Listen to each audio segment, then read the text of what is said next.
Well, hello and welcome to South West London Television. You're watching me, Keith Maynard, here on the freezing banks of the River Thames in Putney, just a few days before the 159th annual boat race between Oxford and Cambridge. And I'm by the University Stone. This is where it's all going to start from on Sunday. But why are we here? Well, you can't do the boat race without finding out more about the celebration itself, the tradition, and where you can best see it, watch it, and experience the wonderful atmosphere which goes along with this historic event. So we're going to go and see a couple of the local pubs that are overlooking the starting venue, pubs that are synonymous with the boat race. So here we go. Pub number one, the Duke's Head, established in 1866 and the home of Putney Rowing Club from 1926 as well. In fact, I have it on good authority, the Oxford and Cambridge crews used to bring their boats into this venue.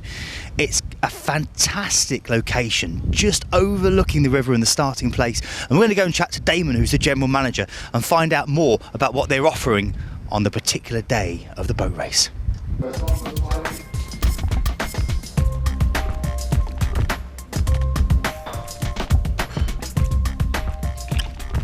Fantastic. What a way to start work. I'm very, very lucky indeed. Well, I'm here at the Duke's Head with Damon, who's the general manager for this fantastic pub. Damon, thanks very much for joining us. I've been looking around, there's kind of lots of memorabilia up on the walls, and you were telling me downstairs used to be a rowing club. Downstairs we have a bar, which has been recently renovated, but before it was a rowing club. So boats were stored in there. A London rowing team used to use it as their base. Upstairs was their sort of their own private bar area as well. So historically, this pub has always been known and connected to the river and rowing. Upstairs, you've got a wonderful function room, and I believe that on Saturday night you've got the mums and dads, the parents of the rowers that are having a meeting there, and actually on the day it's actually rented out by the Cambridge Society. It must be fantastic to have those people involved. Like you said, the evening before, it's the families of the rowers, both Oxford and Cambridge. So they book dinner with us, and we accommodate them in upstairs in the restaurant and downstairs in the restaurant.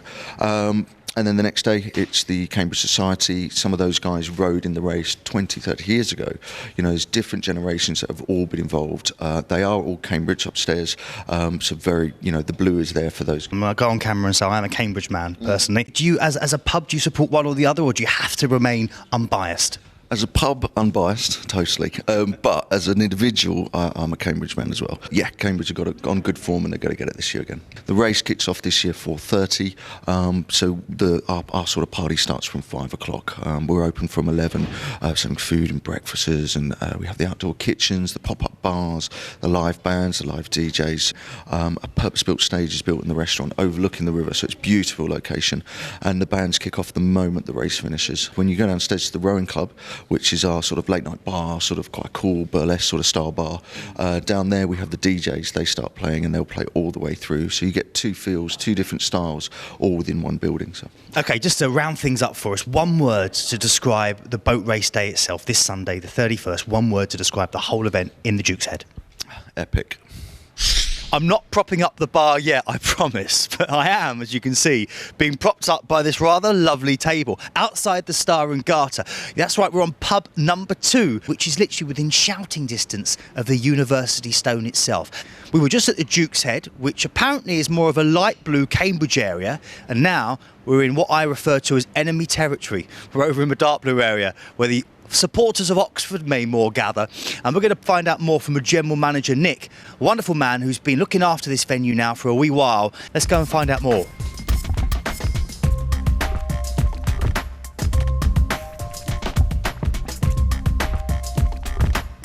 Nick, thank you very much for joining us. Thank you for coming down.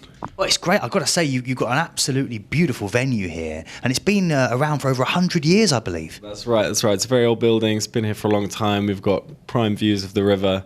It's it's a fantastic atmosphere down here. On Sunday, you'll be able to see the actual teams start. Exactly. It's the starting point. We've been watching them train up throughout the week, so they've been going up and down, and it's a lot of fun. It brings everyone together here, which is good. Your leanings are towards the darker blue, am I correct? That's right, yeah. Whereas I'm a Cambridge man, unashamedly so. So there's a slight edge to this particular interview, which you may pick up on. But now, what do you think? Oxford are going to win? Yeah, absolutely. No doubt about it, for sure. Is the pub an Oxford-only venue, or do you also welcome supporters of Cambridge into the Star and Garter? Yeah, you'll be Or welcome. is it kind of bigger than Christmas almost? Absolutely, yeah. It's a huge day for one day's activity. It brings everyone down to us, and we. As far as I'm concerned, we host the best show and we get everyone in. We tried to keep it quite a local themed event with our food offering especially. So we've recently gained the use of some outside space. So we're setting up a big barbecue there, and we're going to be using our local butcher for our sausages. We're going to have some wild boar sausages to do like a gourmet hot dog. And we're going to have a beautiful hamburger coming off of there as well. And that's going to be our main food offering for the day, as well as offering draft beer outside and obviously wines and whatever else we can. We're opening up at midday, and then the race obviously kicks off at 4:30, and we're going to keep going till 2 o'clock in the morning. 2 o'clock? Yeah. Fantastic. So with the live music as well, or DJs, or? We've got DJs and live music throughout the day, yeah, sort of staggered throughout. So because we've got the 3 levels, we're able to sort of mix it up a bit. So a barbecue outside, you've got the cheese and the wine inside, and I believe you've got a ballroom upstairs, a wonderful kind of Art Deco style ballroom. That's right. We've got a fantastic ballroom up there, which is it's a huge historic building that it's been here for over 100 years. So we have these attributes, this massive room with the tall ceilings and all the old detailing, and that of course overlooks the river. We let people flow wherever they want to flow, and we have bands and live music on the different levels. And one of the things I must admit I'm finding quite difficult at the moment is this wonderful aroma of cheese. I'm a huge cheese lover, Nick, and you're really tempting me now because you've got this wonderful cheese platter. You've got a cheese room, is that right? Yeah, well, we have this dedicated cheese room at the end of the bar. At the other side of the bar, we have our wine room where we offer over 100 wines here. So we also offer world beers. We do a couple of cocktails. How would you sum up the experience here in one word or one sentence? What would you say? It's really just a feeling of togetherness when everyone comes down here. There's obviously the competitive element to it, but everyone's so friendly and so kind. It brings a community together, and by the river, it couldn't be better. Let's just hope the sun shines, eh? Absolutely, yeah. Nick, thank you very much. And thanks to you for watching. This has been South West London Television. You're watching Keith and Nick here having wine and cheese in the Star and Garter by the side of the river. It doesn't get better than this. See you later.